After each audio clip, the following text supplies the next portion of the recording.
दर्शकों ब्रेक तो बाद तुहाडा सब दा भरपूर स्वागत है। हुण आपां गलबात करांगे कश्मीर मुद्दे ते। 218 दिन हो चुके ने कश्मीर नूं बंद होया।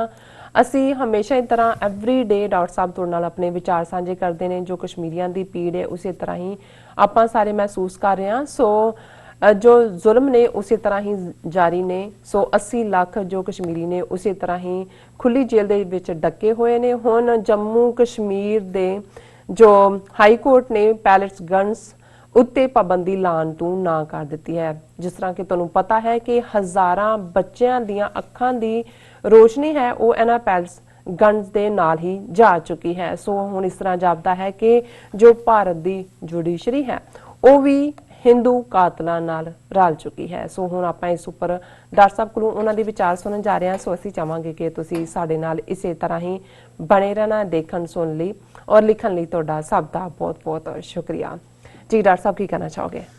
देखो वैसे तो न्यूज़ के हवाले नाल अक्सर यही कहा जाता है कि न्यूज़ हर मिनट बाद बदल जाती है जी।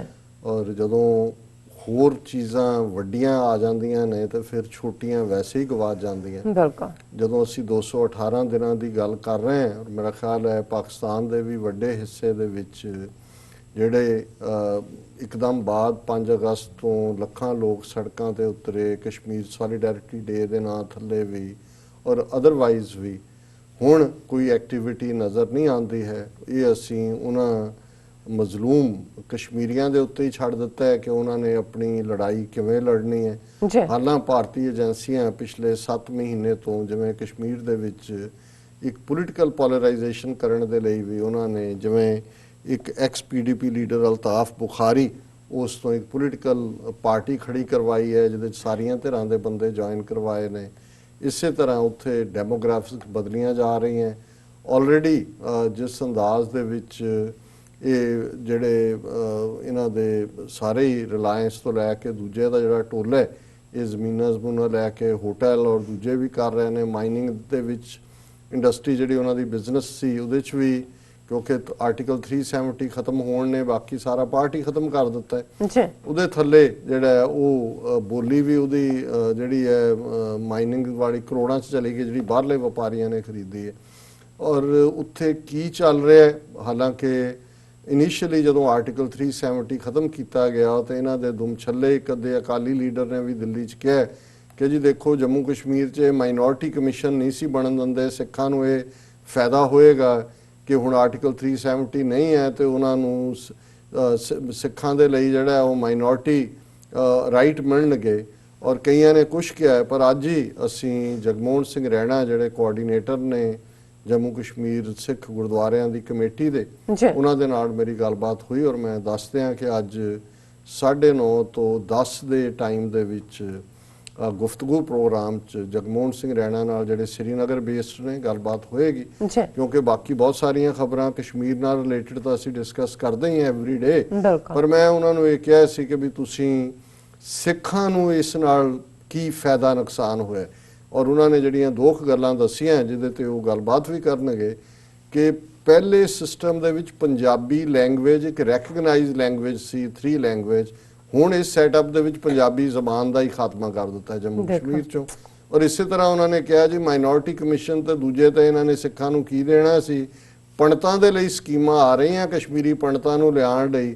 सिख जिहड़े ने फरदर बहुत नुकसान च चले गए ने क्योंकि ये भी इंपॉर्टेंट है। असीं जिथे टोटल जिहड़ा जम्मू कश्मीर के मुद्दे ते गल करते हैं साडी अपनी जिहड़ी कम्यूनिटी है उन्होंने भी पता होना चाहिए कि इस सारे चा अल्टीमेट जिहड़ा गेनर है वो कौन है और किवें उन्होंने चलाकी दे नाल ही नहीं कि कश्मीर वादी दे 80 लाख मुसलमानां नूं जां जम्मू कश्मीर के मुसलमानां नूं डिप्राइव कीता है किवें सिखां दे लई भी as a people Jammu Kashmir दे भी जिहड़े 3-4 लाख जिन्हां दी गिणती है वो किवें आने वाले पीरियड सफ़र करनगे। सो 9:30 तो 10 के गुफ्तगू प्रोग्राम च जगमोहन सिंह रैणा हालांकि जिहड़े उत्थे लोग बैठे ने उन्होंने एक बैलेंस्ड अप्रोच रखनी हुंदी है। उन्होंने एजेंसियां दी भी पूरी अख हुंदी है। सो असीं किसी भी जिहड़ा वैलविशर है उन्होंने असीं एम्बैरसमेंट जां किसी हार्डशिप च नहीं पाउणा चाहुंदे। सो ये लेकिन ये जरूरी भी है कि फ्रॉम द ग्राउंड हकीकत सामने होए। और जिवें तुसीं दस्सिआ कि भी ਜੰਮੂ ਕਸ਼ਮੀਰ ਹਾਈ ਕੋਰਟ। ਜੀ ਹੁਣ ਗੱਲ ਅਸੀਂ ਜਦੋਂ ਕਿਸੇ ਸਿਸਟਮ ਦੇ ਪੁਖਤਾ ਜਾਂ ਇਮਾਨਦਾਰ ਹੋਣ ਦੀ ਗੱਲ ਹੁੰਦੀ ਹੈ ਤਾਂ ਇੱਕ ਲਫ਼ਜ਼ ਜਿਹੜਾ ਇਸਤੇਮਾਲ ਹੁੰਦਾ ਹੈ ਕਿ ਕੀ ਉੱਥੇ ਅਦਲ ਹੈ, ਬਿਲਕੁਲ ਕੀ ਇਨਸਾਫ ਹੈ, ਕੀ ਜਸਟਿਸ ਹੈ। ਔਰ ਆਈਡੀਅਲ ਸਟੇਟ ਜਿਵੇਂ ਇਸਲਾਮ ਦੇ ਹਵਾਲੇ ਨਾਲ ਵੀ ਜਿਹੜੀ ਪਹਿਲੀ ਆਈਡੀਅਲ ਸਟੇਟ ਹਜ਼ਰਤ ਮੁਹੰਮਦ ਸਾਹਿਬ ਨੇ ਹੀ ਐਸਟੈਬਲਿਸ਼ ਕੀਤੀ, ਮਦੀਨਾ, ਰਿਆਸਤ ਮਦੀਨਾ, ਸੋ ਉਹਦੇ 'ਚ ਵੀ ਰਾਈਟਸ ਜਿਹੜੇ ਨੇ ਗੱਲ ਅਦਲ ਦੀ ਹੈ। ਔਰ ਅਦਲ ਦੇ ਸਾਹਮਣੇ ਇਹ ਹੁੰਦਾ ਹੈ ਵੀ ਜੇ ਇੱਕ ਪਾਸੇ ਖਲੀਫਾ ਖੁਦ ਵੀ ਪਾਰਟੀ ਹੈ ਔਰ ਉਹਨੂੰ ਕੋਈ ਅਕਿਊਜ਼ ਕਰਦਾ ਹੈ ਕਿਸੇ ਗੱਲ ਦੇ ਲਈ ਤੇ ਉਹ ਉਸ ਅਦਲ ਦੇ ਸਾਹਮਣੇ ਬਰਾਬਰ ਦਾ ਜਵਾਬ ਦੇ ਹੈ ਕਿਉਂਕਿ ਉਹਦੇ ਹਕੂਕ ਜ਼ਿਆਦਾ ਨਹੀਂ ਨੇ ਕਾਮਨ ਬੰਦੇ ਨਾਲ। ਸੋ ਇਹ ਅਦਲ ਦਾ ਇੱਕ ਕ੍ਰਾਈਟੇਰੀਆ ਹੈ। ਜਿਵੇਂ ਜੇ ਮਹਾਰਾਜਾ ਰਣਜੀਤ ਸਿੰਘ ਨੂੰ ਹਿਊਮਨ ਹਿਸਟਰੀ ਦਾ ਇੱਕ ਇਫੈਕਟਿਵ ਲੀਡਰ ਵਰਲਡ BBC ਨੇ ਉਹਨਾਂ ਦੀ ਹਿਸਟਰੀ ਮੈਗਜ਼ੀਨ ਨੇ ਕੀਤਾ ਤੇ ਉਹਦੇ 'ਚ ਵੀ ਜਿਹੜੇ ਅਲਾਬਾਮਾ ਯੂਨੀਵਰਸਿਟੀ ਦੇ ਅਸਿਸਟੈਂਟ ਪ੍ਰੋਫੈਸਰ ਜਿਨ੍ਹਾਂ ਨੇ ਰਿਕਮੈਂਡ ਕੀਤਾ ਹੈ ਔਰ ਜਿਹੜੇ 38% ਵੋਟਾਂ ਦੇ ਨਾਲ ਚੁਣੇ ਗਏ most influential leader of all Times, ਔਰ ਉਹਦਾ ਬੇਸ ਵੀ ਅਦਲ ਸੀ ਕਿ ਟੋਲਰੈਂਸ ਔਰ ਜਸਟਿਸ, ਕਿ ਹਰ ਇੱਕ ਦੇ ਲਈ ਇੱਕੋ ਹੀ ਹੈ, ਭਾਵੇਂ ਤੁਸੀਂ ਆਪ ਵੀ ਉਸ ਕਟਹਿਰੇ ਦੇ ਵਿੱਚ ਤੁਹਾਨੂੰ ਖਲੋਣਾ ਪੈਂਦਾ।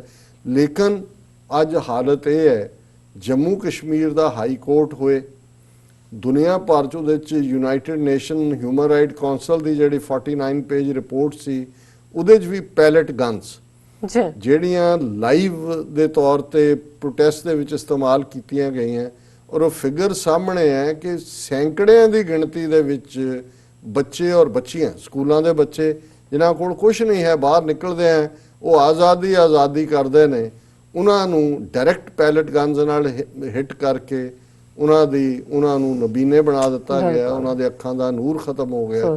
ਕਈਆਂ ਦੀਆਂ ਦੋਨੋਂ ਅੱਖਾਂ ਜਾ ਚੁੱਕੀਆਂ ਨੇ, ਕਈਆਂ ਦੀ ਇੱਕ ਅੱਖ ਨਹੀਂ ਹੈ, ਕਈਆਂ ਦੀ ਨਜ਼ਰ ਦੇ ਵਿੱਚ ਕਮਜ਼ੋਰ ਹੈ, ਔਰ ਬਾਕੀ ਵੀ ਉਹਨਾਂ ਦੇ ਚਿਹਰੇ ਵੀ ਕਿਵੇਂ ਜਦੋਂ ਪੈਲਟ ਗਨਸ ਹਿੱਟ ਕਰਦੀ ਕਿਵੇਂ ਸਾਰੇ ਚਿਹਰੇ ਜ਼ਖਮੀ ਕਰ ਦਿੰਦੇ ਨੇ। ਲੇਕਿਨ ਹੁਣ ਇਹ ਇੱਕ public interest litigation Kashmir high court bar association ਨੇ 2016 ਦੇ ਵਿੱਚ ਪਾਈ ਸੀ ਜੰਮੂ ਕਸ਼ਮੀਰ ਹਾਈ ਕੋਰਟ 'ਚ ਕਿ ਪੈਲਟ ਗਨਸ ਦੇ ਉੱਤੇ ਪਾਬੰਦੀ ਲਾਣੀ ਚਾਹੀਦੀ, ਕਿਉਂਕਿ Amnesty international, human right watch, US Surf, ਇਹਨਾਂ ਸਭ ਨੇ ਹੀ ਮੰਗ ਕੀਤੀ ਹੋਈ ਸੀ। ਅੱਜ ਜੰਮੂ ਕਸ਼ਮੀਰ ਹਾਈ ਕੋਰਟ ਨੇ ਆਪਣੇ ਫੈਸਲੇ ਦੇ ਵਿੱਚ ਕਿਹਾ Jammu Kashmir high court refuses to ban use of pellet guns in Kashmir, ਔਰ ਆਪਣੇ ਫੈਸਲੇ ਡਿਵੀਜ਼ਨ ਬੈਂਚ, ਔਰ ਦੇਖੋ ਗੁਲਾਮੀ ਕੀ ਹੁੰਦੀ ਹੈ, ਜਿਹੜੇ ਦੋ ਜੱਜਾਂ ਦਾ ਬੈਂਚ ਫੈਸਲਾ ਸੁਣਾ ਰਿਹਾ ਹੈ ਉਹਨਾਂ 'ਚ ਇੱਕ ਜਸਟਿਸ ਅਲੀ ਮੁਹੰਮਦ ਮੈਗਰੇ ਹੈ, ਦੂਸਰਾ ਜਸਟਿਸ ਧੀਰਜ ਸਿੰਘ ਠਾਕਰ ਹੈ, ਜ਼ਾਹਰ ਹੈ ਡੋਗਰਾ, ਇੱਕ ਮੁਸਲਮਾਨ ਹੈ, ਪਰ ਇਹ ਗੁਲਾਮੀ ਹੈ ਕਿ ਉਹ ਜਿਹੜਾ ਮੁਸਲਮਾਨ ਜੱਜ ਵੀ ਹੈ ਉਹ ਇਹ ਕਹਿ ਰਿਹਾ ਉਹਨੇ ਉਹ ਜਿਹੜਾ ਪਬਲਿਕ ਇੰਟਰਸਟ ਲਿਟੀਗੇਸ਼ਨ ਨੂੰ ਡਿਸਮਿਸ ਕਰਤਾ ਤੇ ਉਹਦੇ 'ਚੋਂ ਕਹਿੰਦੇ ਨੇ it is manifest that so long as there is violence by unruly mobs the use of force is inevitable।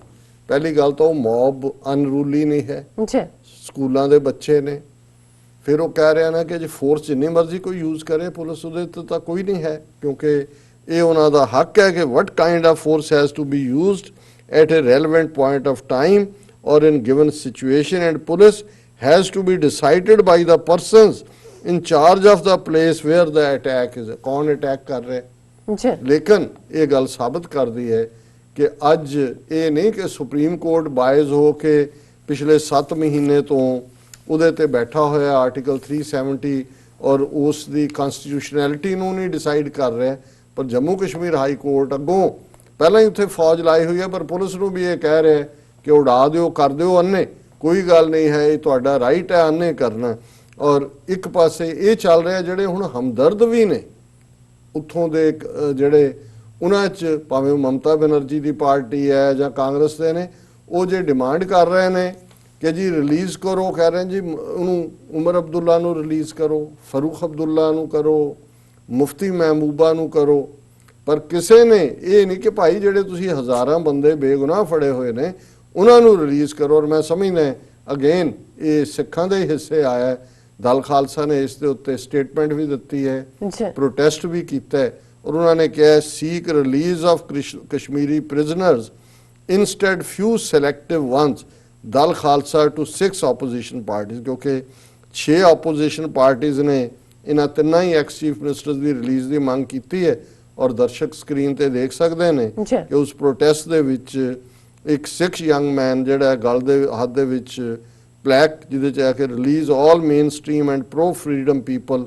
ਜਿਨ੍ਹਾਂ ਦੇ ਵਿੱਚ ਸੈਯਦ ਅਲੀ ਸ਼ਾਹ ਗਿਲਾਨੀ ਵੀ ਹੈ ਔਰ ਦੂਸਰੇ 2 ਲੀਡਰ ਵੀ ਨੇ। ਔਰ ਉਹਦੇ 'ਚ ਉਹਨਾਂ ਨੇ ਪ੍ਰਮੁੱਖ ਤੌਰ ਤੇ ਕਿਹਾ ਕਿ ਵੀ ਇਹ ਜਿਹੜੀਆਂ 6 ਪੋਲੀਟੀਕਲ ਪਾਰਟੀਆਂ ਨੇ, ਜਿਨ੍ਹਾਂ ਦੇ ਵਿੱਚ ਮਮਤਾ ਬੈਨਰਜੀ ਦੀ ਹੈ, ਜੇਡੀ ਪਾਰਟੀ ਹੈ, ਦੇਵਗੌੜਾ ਦੀ, CPI ਐਮ ਦੂਸਰਿਆਂ ਦੀ ਹੈ, ਡੀ ਰਾਜਾ ਔਰ ਯਸ਼ਵੰਤ ਸਿਨਹਾ, ਅਰੁਣ ਸ਼ੌਰੀ ਨੇ ਵੀ ਮੰਗ ਕੀਤੀ ਇਹਨਾਂ ਨੂੰ ਛੱਡੋ।